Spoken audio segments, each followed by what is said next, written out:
Hey everybody, I hope everybody's doing pretty well. I thought of a story that happened in my previous Kingdom Hall that I wanted to share with you guys. And so many of these Jehovah's Witness stories, some crazy things happened with this one as well. So we had a couple, let's call them Amanda, Tim, and Evelyn.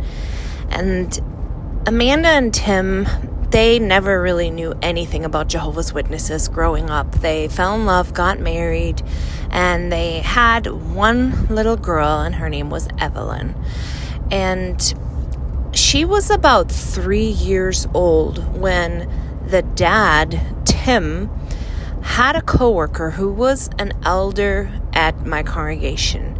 Now, I have to say, sometimes when you go to meetings and you talk to people, there's some things that make you pause and you think, well, that's kind of weird. But I think you just put it away and dismiss it, but it maybe stays with you under the surface and does make you wonder. And that was the case with this elder. This elder was a former Bethelite. He had been at Bethel for years. And then he met his wife. They left Bethel after a while together. And she had a really hard upbringing as a Jehovah's Witness. She would tell me in service, because they were in our service group, that her father would SA all of her and her sisters and other children in the congregation, and yet whenever they would come forth and tell the other elders or try to do something about it, nothing happened. And her dad always stayed an elder, even though he was a PEDO.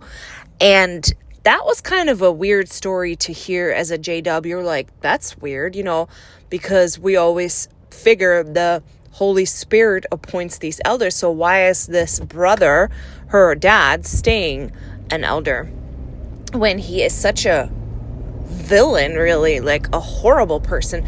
And that really affected her mentally. She had a lot of health problems. She had probably PTSD, just really, really messy childhood growing up.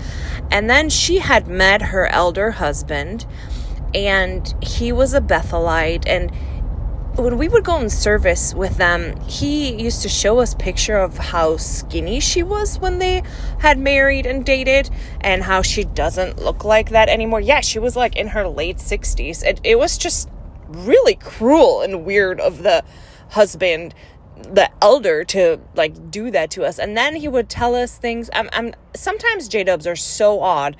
He would tell us that when they first got married and she was naughty, he would take her over his knees and give her a spanking because she needed it. And I don't know if they were kidding or not, but it was just so weird to hear that story in service. And then also his misogyny, like always putting her down and talking about her weight and how skinny she used to be. Another thing, though, is that he had been in Bethel for so long, and Bethel, they don't really help you out, get on your feet, or train you in anything when you end up leaving. So I think how it seemed like, and I didn't know any of this at the time, is that he had left Bethel before they get some kind of stipend, which I think, correct me if I'm wrong, is at 25 years that you get a stipend from Bethel. So he ended up having to work as a mechanic in very cold spaces. We lived in a cold state at the time, and it was getting hard on him because he was approaching 70 and he was working like really hard. And I know that physically it was ailing him. And then, of course, the routine as an elder, and then having to go in service. And he was always out in service and giving talks. And I said to him one day, I can't wait for you to retire. You really deserve it. And he said to me, I will never be able to retire. I was in Bethel for so many years. I didn't pay into Social Security, basically, and can't retire. And that really was really sad. So anyways, a joy in this elder's and elder's wife's life was that as a mechanic, he ended up working with this gentleman, worldly individual, Tim. And Tim started talking to him about Bible things. I know a lot of people have a spiritual need, and Jehovah's Witnesses are really good at filling it because we pretend like we have all the answers, and that appealed to Tim. And so he started studying with this elder and elder wife, and so did his wife. And we were all delighted because we really like this young couple with this toddler coming to our meetings. It was so fun.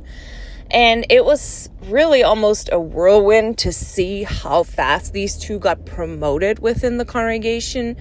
Suddenly, they were kind of like the golden children of the congregation. And I get it because it's so exciting when someone comes into the quote-unquote truth. It's not the truth, but, for all purposes that we're just going to call it the truth right now because that's what we used to call it.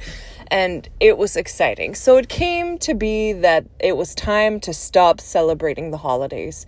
And one thing that stood out to me is how this little girl, Evelyn, was just shocked that they wouldn't be celebrating Christmas anymore. She was 3, so I'm sure she didn't understand it, but it was a really, really, really a huge struggle for the family because this girl knew Christmas. They had a huge family on both sides that all celebrated Christmas together, and suddenly no more. And you're the odd one out, and all your cousins and many aunts and uncles and grandparents, this huge family, suddenly you no longer participate in any of these holidays. You don't go to these family festivities anymore. That also makes you closer and have a close bond as a family. It was cut off. And because you're suddenly cut off from your worldly family, and the Jehovah's Witnesses tell you that if you lose mother and father, and they will replace that. The congregation becomes your new family. They become your new mother and father. And it was really kind of heartbreaking for me to see the little girl. I didn't experience that as a kid. I never had to give up those holidays. So it was no difference to me because that's not what we did as a family. That's not how I grew up. So it never really felt bad for me not to celebrate anything. But I did have compassion for this little girl because I felt like everything was yanked away from her at an age where she could hardly understand. But Tim and Amanda, what they did is they made this congregation, and especially this specific elder that he worked with and his wife, their new family.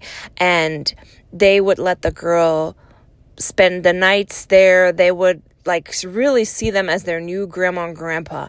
They were all over each other basically.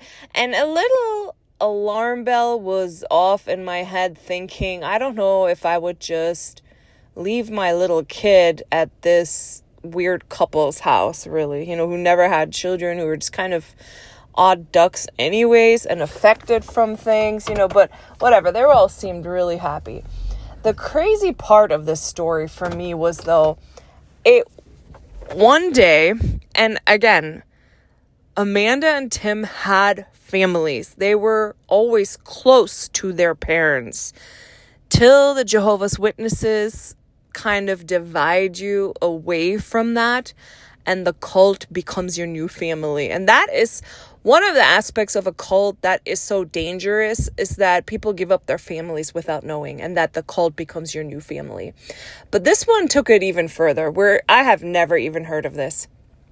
Tim and Amanda rose to fame, so to speak, in the congregation. They suddenly were at assemblies giving talks, doing every part. And I get it because it was exciting. Like, someone came in and joined our ranks, which hardly even happens. Like, who even joins the Jehovah's Witnesses anymore? The internet's at our fingertips. I think a lot of people Google. We've had studies when I was still a Jehovah's Witness that abruptly stopped studying. And now I look back on it and I'm like, yeah, because they Googled Jehovah's Witnesses and realized it's a freaking cult. So good for them, they got free. But Amanda and Tim were really love bombed extremely and made an example. And I'm sure it felt good to them. Like, how nice it is to be so recognized. And then you do start seeing your own worldly family as worldly and dangerous and bad associations. So they became closer and closer with this elder and his wife. And then the elder and his wife filed for adoption of Amanda, the wife. Grown woman, probably in her mid-40s at this point. And I remember just being so completely shocked at this, because not only did she have parents, she had good parents. She had parents that she was really close to, and the cult separated her from the parents, and she was adopted as an adult by these two individuals. And I thought, that is such a betrayal of her own family, her own parents who raised her. And one of the things is, like, Jehovah's Witnesses are always worried about things looking bad and giving a bad reputation and bringing a reproach on God. Well, you guys are doing it to yourself. Like, that is a reproach to God. That's making you look bad when you do something so crazy that an elder and his wife who studied with an individual adopt her when she has a family. I mean, what do you guys think of that? To me, it was just so shocking that she would denounce her own family. I mean, could it be more culty than this? And if you've experienced similar things, please share. I think it's really healthy for people to see what other people have gone through in the comments. People read comments and we can share our experiences, because I know I have moved around a lot and I have experienced a lot, but I don't think it's unique to me. I think that when you grow up or when you live through a cult experience, that every single one of us has crazy stories. So I appreciate if you would share them, and I'll see you guys soon.